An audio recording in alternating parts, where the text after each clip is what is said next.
कानपुर एक छोटे से गांव में नरेंद्र नाम का लड़का अपनी बूढ़ी माँ के साथ एक छोटे से घर में रहता था। नरेंद्र के बचपन में ही उसके पिताजी का किसी बीमारी के चलते देहांत हो चुका था। पिता के गुजर जाने के बाद उसकी माँ ने दूसरों के घरों में काम करके नरेंद्र का पालन पोषण किया था। एक दिन नरेंद्र की माँ नरेंद्र से कहती है, बेटा, जब तेरे पिताजी का इंतकाल हुआ था तो जब 2 साल का ही था, तुझे मैंने बड़ी मेहनत मशक्कत से पाला है। अब तुझे ही घर का सारा काम संभालना होगा। तू कुछ काम देख ले। माँ, मैं पढ़ा लिखा भी तो नहीं हूँ। मुझे मजदूरी के अलावा कोई और काम नहीं मिलेगा। अगर मैं पढ़ा लिखा होता तो मुझे कोई छोटी मोटी नौकरी मिल जाती, और आजकल तो मजदूरी भी बहुत मुश्किल से मिलती है। बेटा, अब यूं हाथ पर हाथ रखकर तो बैठ नहीं सकते। तुझे कोई काम करना ही पड़ेगा। घर में खाने के लिए कुछ भी राशन नहीं है। तू कल कोई काम देख लेना।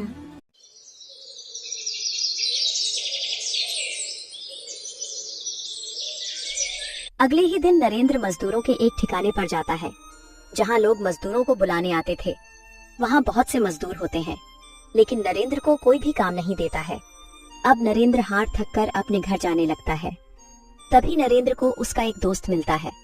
वो नरेंद्र से कहता है, अरे नरेंद्र भाई, इतनी तेज धूप में कहाँ से आ रहे हो? बड़े उदास दिख रहे हो।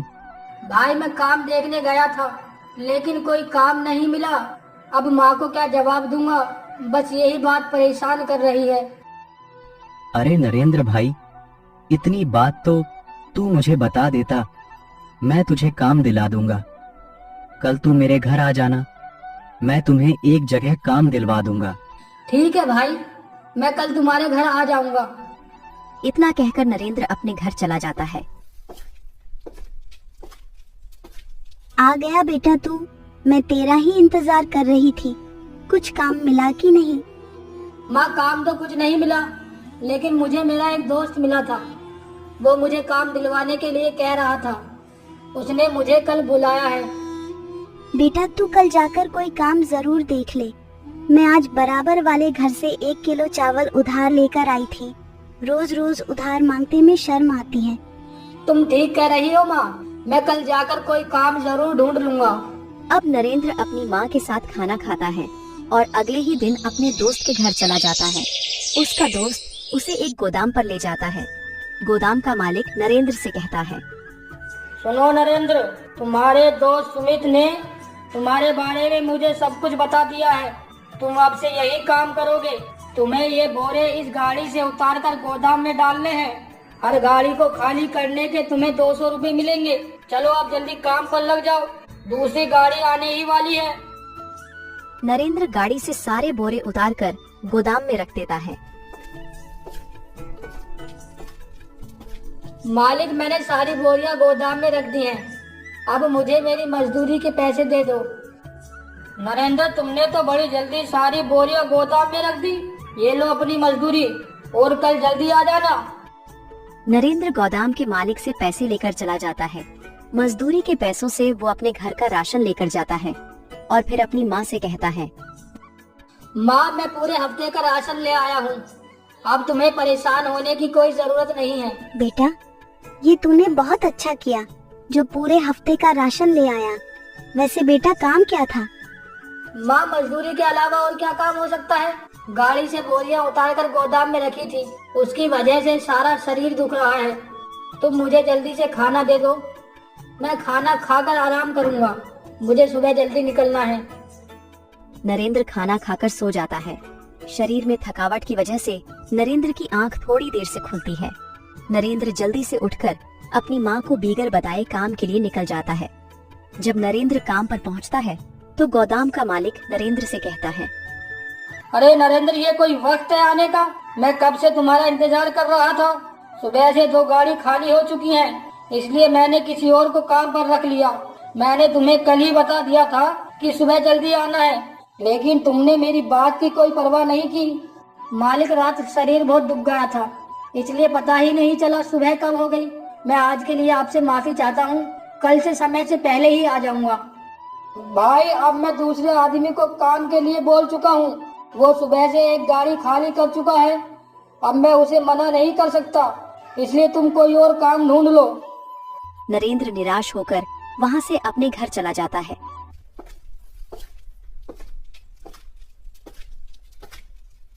नरेंद्र की माँ नरेंद्र से कहती है, अरे बेटा, तू सुबह बगैर बताए चला गया था, कुछ खाकर भी नहीं गया। यूं खाली पेट मत जाया कर, वरना शरीर में कमजोरी आ जाएगी। अगर तू जाने से पहले मुझे बता देता तो मैं तेरे लिए कुछ बना देती। माँ, मुझे काम पर जाने में देरी हो गई थी, इसलिए मालिक ने मुझे काम के लिए मना कर दिया। उन्होंने किसी और को काम पर रख लिया। बेटा, ये तो बहुत बुरा हुआ। तू अब क्या करेगा? तू कोई और काम देख ले। माँ, मुझसे मजदूरी नहीं होगी, मैं अपना कोई काम शुरू करूँगा। बेटा, तू अपना क्या काम शुरू करेगा? और अपना काम शुरू करने के लिए तो बहुत पैसा चाहिए। इस वक्त तो हमारे पास 1 रुपया भी नहीं है। बेटा, तू महीने 2 महीने किसी और के यहाँ काम कर ले। जब तेरे पास पैसे हो जाए तो अपना काम शुरू कर लेना। तुम सही कह रही हो माँ, मैं कल कोई दूसरा काम देखने जाऊँगा।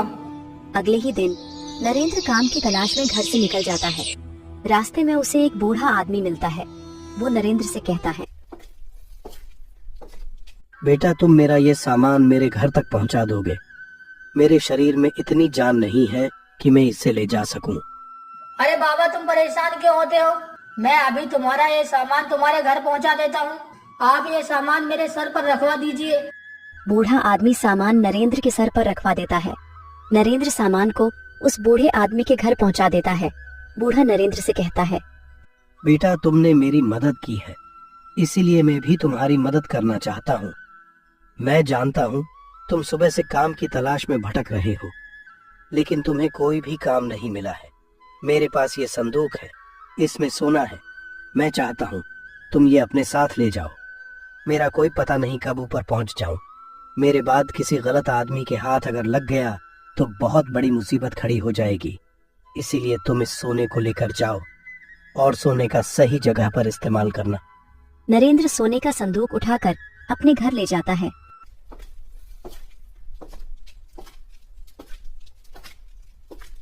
और सारी बात अपनी माँ को बताता है। बेटा, तुझे ऊपर वाले ने अपनी दौलत से नवाजा है। इस सोने का सही जगह इस्तेमाल करना। जैसे हम लोग गरीब हैं, वैसे ही हजारों लोग गरीब हैं। तुम सबकी मदद करना। जो दूसरों की मदद करता है, खुदा उसकी मदद करता है। माँ, जैसा तुम कहोगी वैसा ही होगा। मैं इस सोने को बेचकर जमीन लूंगा और उस पर खेती करूंगा। नरेंद्र सारा सोना बाजार में बेचकर बहुत सारी जमीन खरीदता है, जिससे उसकी पैदावार बहुत अच्छी हो जाती है। वो अपने गांव में ऐलान लगवा देता है, जिसे भी मदद की जरूरत हो वो नरेंद्र के यहाँ आ सकता है। अपनी कोई भी परेशानी लेकर एक दिन नरेंद्र की माँ नरेंद्र से कहती है, बेटा, अब हमारे पास किसी चीज की कमी नहीं है, इसलिए मैं सोच रही थी तू शादी कर ले। मेरे शरीर में इतनी जान नहीं है कि मैं घर का काम कर सकूं। तेरी शादी हो जाएगी तो मुझे राहत मिल जाएगी। कुछ ही दिनों में नरेंद्र की माँ नरेंद्र की शादी करवा देती है। शुरू में नरेंद्र की पत्नी घर का सारा काम अच्छे से करती है, लेकिन कुछ दिन बीत जाने के बाद उसने काम करना छोड़ दिया। बस उतनी देर ही काम करती जितनी देर नरेंद्र घर पर रहता, लेकिन नरेंद्र के बाद वो नरेंद्र की माँ से सारा काम करवाती थी। ए बुढ़िया, तू खाती तो बहुत है, काम तू कुछ करती नहीं। तूने मुझे मशीन समझ रखा है जो काम पे काम बताती रहती है। अब घर का सारा काम तू ही किया करेगी, वरना घर से निकाल दूंगी। अगर ये बात तूने अपने बेटे को बताई तो तुझे वृद्ध आश्रम में छोड़ आऊंगी, फिर पड़ी रहना वहाँ। और सुन, घर का सारा काम करने के बाद मेरे लिए चाय बना देना अच्छी सी। बेटा, बाहर गरीब आदमी मदद के लिए आए हैं, उन्हें कुछ राशन या पैसे दे दो। आज से इस घर में किसी की मदद नहीं होगी, न किसी को कोई राशन दिया जाएगा, न ही पैसे। मेरा पति इतनी मेहनत से पैसा कमाता है और मैं उन पैसों को इन गरीब लोगों पर उड़ा दूं, ये सही नहीं है। अब घर में जो होगा मेरी मर्जी से होगा, जो मैं चाहूंगी वो होगा। उधर वो बूढ़े बाबा जिन्होंने नरेंद्र को सोने का संदूक दिया था, वो सोचते हैं कि नरेंद्र को जो उसने सोना दिया था वो उसका सही से इस्तेमाल कर भी रहा है कि नहीं। इसलिए वो नरेंद्र के घर मदद के लिए जाता है। अरे बेटा, कोई है घर में, मुझे मदद की जरूरत है। उतने में नरेंद्र की पत्नी आती है और बूढ़े आदमी से कहती है, ए बूढ़े, क्यों चिल्ला रहा है? हम क्या बहरे हैं जो इतनी जोर जोर से चिल्ला रहा है? बता क्या हुआ? बेटा, मुझे नरेंद्र से मिलना है। मुझे उससे काम था। मेरी 2 बेटियों की शादी है, इसलिए थोड़ी मदद के लिए आया हूँ। तेरी बेटियों की शादी है तो हम क्या करें? नरेंद्र तुम जैसे गरीब लोगों से नहीं मिलता है, समझे? मालदार आदमी देखा नहीं कि मुंह उठाकर चले आते हैं। बेटी, तू नादान है। इस तरह किसी बुजुर्ग का अपमान नहीं करते। मुझे एक बार नरेंद्र से मिलना है बस। अरे एक बार बोल दिया, नरेंद्र गरीब लोगों से नहीं मिलता है। वो तो गरीब लोगों की तरफ देखता भी नहीं है। चलो अब यहाँ से जाओ। बूढ़ा वहाँ से चला जाता है। उतने में ही नरेंद्र आ जाता है और अपनी माँ से कहता है, माँ, बाहर इतने आदमी औरत मदद के लिए खड़े हैं, तुमने उन्हें कुछ दिया नहीं और तुम्हारी ये हालत कैसे हो रही है? नरेंद्र की माँ चुप रहती है। नरेंद्र की पत्नी कहती है, बेटा, मैंने तुम्हारी सारी बात सुन ली है। मैं थोड़ी देर पहले तुम्हारे घर आया था तुमसे मिलने के लिए, लेकिन तुम्हारी पत्नी ने कह दिया कि तुम गरीब लोगों से नहीं मिलते हो। लेकिन मुझे ऐसा कुछ यकीन नहीं नहीं होगा हुआ, सुमित्रा। किसी इसलिए गरीब मैं को देने बाहर से कमी खड़ा नहीं हुआ आती तुम्हारा है। इंतजार दौलत कर रहा आज है, था। कल नहीं। तुम ये तुम्हारी फिजूल की बातें पत्नी मत किया नादान करो। है, मैं जब इसे तक माफ जिंदा कर दो। रहूंगा तब तक गरीबों की अब मदद ये करता दोबारा रहूंगा। ऐसा नहीं और माँ करेगी। की ये हालत कैसे हो रही है? तुम जब से आई हो माँ चुप चुप रहती है, आखिर बात क्या है? नरेंद्र की माँ नरेंद्र को सारी बात बताती है। बेटा, तेरी पत्नी मुझसे घर का सारा काम करवाती है और मुझे धमकी देती है कि अगर मैंने तुम्हें बताया तो मुझे घर से निकल देगी। सुमित्रा, मैं ये क्या सुन रहा हूँ? तुम मेरी माँ से घर का सारा काम करवाती हो और माँ को घर से निकालने की धमकी देती हो। तुम्हारी हिम्मत कैसे हुई मेरी माँ से काम करवाने की? तुम मेरी माँ को घर से निकालने की धमकी देती हो। मेरी माँ ने जिंदगी भर मुसीबत कूटी है, पूरी जिंदगी गरीबी में काट दी। अब थोड़ा सा आराम मिला है तो तुम परेशान करती हो। मैंने तुमसे शादी इसलिए नहीं की कि तुम मेरी माँ को परेशान करो, बल्कि इसलिए की है कि मेरी माँ को आराम मिल सके। तुम अभी के अभी अपने पिताजी के घर चली जाओ, वरना अच्छा नहीं होगा। मुझे माफ कर दीजिए, आगे से कभी ऐसा नहीं होगा। मैं तुम्हारे पैर पकड़ती हूँ। बेटा, माफ कर दे, गलती इंसान से ही होती है। उतने में ही वो बूढ़ा आदमी आ जाता है। वो नरेंद्र से कहता है, बेटा, मैंने तुम्हारी सारी बात सुन ली है। मैं थोड़ी देर पहले तुम्हारे घर आया था तुमसे मिलने के लिए, लेकिन तुम्हारी पत्नी ने कह दिया कि तुम गरीब लोगों से नहीं मिलते हो।